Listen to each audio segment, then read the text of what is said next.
Olá, amigos da TV Mundo Maior. Começa agora o programa Ciência e Espiritualidade e hoje o nosso tema é bioética. Olá, amigo da TV Mundo Maior e do programa Ciência e Espiritualidade. Hoje nós vamos refletir um pouquinho sobre bioética. Esse termo bioética ele é recente, é da década de 70. Ele vem sendo construído a partir dessas novas possibilidades e novas tecnologias que a própria ciência tem nos apresentado. A genética, notadamente a genética e as suas possibilidades de manipulação de seres vivos tem trazido alguns conceitos e algumas possibilidades que nós ainda não estamos certos de serem éticas. E aí surge a bioética.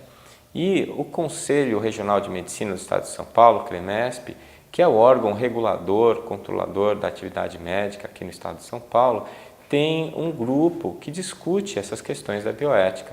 O posicionamento do profissional médico diante de certas possibilidades e que tem que ser discutido de uma maneira bastante clara, até para auxiliar os profissionais da área da saúde diante dos seus pacientes e diante das autoridades públicas, não só do CRM. Então, o nosso programa de hoje vai ouvir este representante do CRM que veio falar conosco um pouquinho sobre bioética. Vamos à entrevista. Para conversar sobre o tema bioética, trouxemos o Dr. Gabriel Ozelga. Ele é coordenador do Centro de Bioética do CREMESP, o Conselho Regional de Medicina do Estado de São Paulo.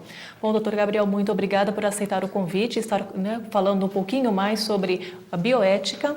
Bom, hoje nós vemos na mídia uma informação muito grande sobre o início e o fim da vida e todas as implicações bioéticas que isso traz. Bom, mas só que tem muito mais coisa do que o início e o fim da vida. O que mais que é abordado dentro da cadeira de bioética? Bem, eu queria dizer de início, salientar que às vezes se faz difícil fazer uma distinção entre o que é ética médica e o que é bioética. Os assuntos são muitas vezes os mesmos. Mas hoje nós fazemos questão de enfatizar que estamos falando de bioética, mesmo dentro de um conselho de medicina, porque a bioética é, por definição, multidisciplinar. Essa é uma das definições, das muitas definições, da parte da definição da bioética, que ela é multidisciplinar. É preciso, pela complexidade dos assuntos, que haja a participação de diferentes profissionais, de diferentes áreas, nesse tipo de discussão, para trazer contribuições a uma discussão mais ampla, mais pluralista, que é a base da bioética. Os assuntos são bioética, na verdade, são os problemas da vida de modo geral. Embora, na prática, eles acabam se concentrando muito nas questões ligadas à saúde. Naturalmente, começo e final de vida tem uma importância muito grande por tudo que eles representam, enfim, simbolicamente, do ponto de vista prático, nos problemas que isso envolve, mas existem inúmeras outras discussões. Nós podemos citar apenas como exemplo de discussões no dia a dia, digamos, de bioética, as questões muito complicadas relacionadas à ética de reprodução assistida, as questões de transplante de órgãos e tecidos, na área estritamente médica, as questões ligadas ao segredo profissional, que envolve, mas para mostrar como a área é ampla, uma das áreas muito importantes e muito críticas de discussão bioética hoje é a alocação de recursos. O que fazer com recursos que são, em todos os países do mundo, finitos e considerados como escassos para resolver ou para tentar resolver todos os problemas ligados à saúde de modo geral. Como é que você distribui recursos, para onde vai uma coisa, para onde não vai a outra? Essa é uma discussão de uma complexidade imensa e que tem que ser feita, porque senão a coisa cai na mão de quem, às vezes, não tem, infelizmente, preocupações éticas relevantes. Exato. Bom, o termo bioética ele surgiu aproximadamente na década de 70. Isso. E, lógico, na década de 70 tínhamos uma outra realidade bem diferente dos nossos dias atuais, até pelo avanço que a tecnologia e a medicina passaram nesses últimos 30 anos. Bom, doutor Gabriel, o que você acha que seria mais importante dentro da bioética hoje? Seria, então, essa alocação de recursos? Eu creio que todos os assuntos têm a sua importância. Todos talvez seja um exagero, mas inúmeros assuntos têm uma importância muito grande e depende do contexto onde ele está sendo discutido. Eu citei explicitamente a questão da alocação de recursos, porque exatamente pela velocidade do avanço tecnológico que você acabou de citar, Podia não ser assim, mas infelizmente esse avanço tecnológico se acompanha de um enorme aumento nos custos da atenção à saúde. E se nós pegamos um país como o Brasil, que sequer consegue ainda suprir as necessidades básicas da sua população no que se refere à saúde, quando a gente vai para as questões tecnológicas mais complexas, é evidente que a demanda da população, sendo para tudo, desde as coisas mais simples até as coisas mais complicadas, e os recursos para a saúde num país como o Brasil, para ficar só no nosso exemplo, são finitos. O que você faz para alocar esses recursos é um problema de enorme magnitude. E isso é desde você discutir como é que é o orçamento do Brasil para a saúde, quantos bilhões o governo federal, os municipais, os estaduais vão alocar para a saúde, até, digamos, no microambiente, dentro de um hospital como, por exemplo, o hospital onde eu trabalho, o Hospital das Clínicas.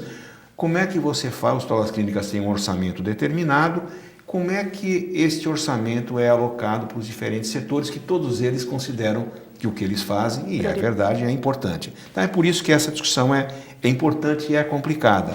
Mas os outros temas, que são temas muito candentes, também continuam merecendo um destaque importante. Na bioética, como você citou, como exemplos, e eles são exemplos muito claros de como a bioética pode ajudar nessa discussão, são as questões mesmo relacionadas a começo e fim de vida, que são realmente exemplos de como uma discussão bioética pode ajudar, pelo menos, a lidar com esses problemas. Não digo nem resolver, mas pelo menos a encaminhar uma discussão que seja mais racional.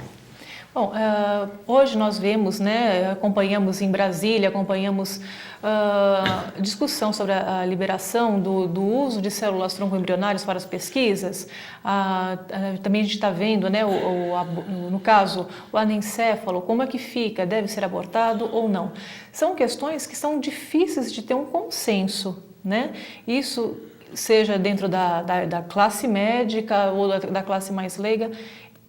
É tão difícil assim chegar a esse consenso? Eu creio que, quando se fala em consenso, ou numa busca de consenso, acho que não pode ser, nem todos compartilhem dessa opinião, mas eu creio que o assunto mais difícil de você conseguir, talvez o assunto mais difícil de você conseguir um consenso, se relaciona mesmo às questões de começo de vida. E o aborto é a questão emblemática dessas questões de começo de vida.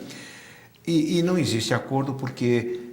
eu creio que não há um acordo possível a perder de vista, infelizmente, porque envolve valores diferentes, envolve concepções, desde aquelas ligadas à autonomia da pessoa, que a mulher pode fazer com o seu próprio corpo, até aquelas ligadas à questão da religião, passando por valores morais.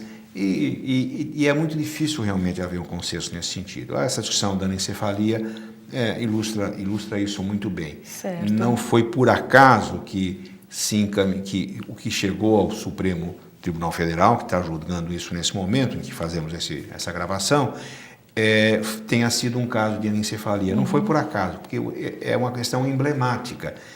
Todos concordam que a anencefalia é incompatível com a sobrevida a curto prazo, longa, nem se fala, é a médio prazo, é incompatível com a sobrevida, possivelmente um anencefalo não sente, não sente dor, não há outra possibilidade de sentimento, e ainda assim a discussão tem uma paixão, como nós vimos. Bom, doutor Gabriel, então nós vamos fazer agora uma breve pausa na nossa conversa e voltamos já já. Você que assiste o Ciência e Espiritualidade pela Galeria Offline, acesse o link Bloco B e veja a segunda parte do programa de hoje.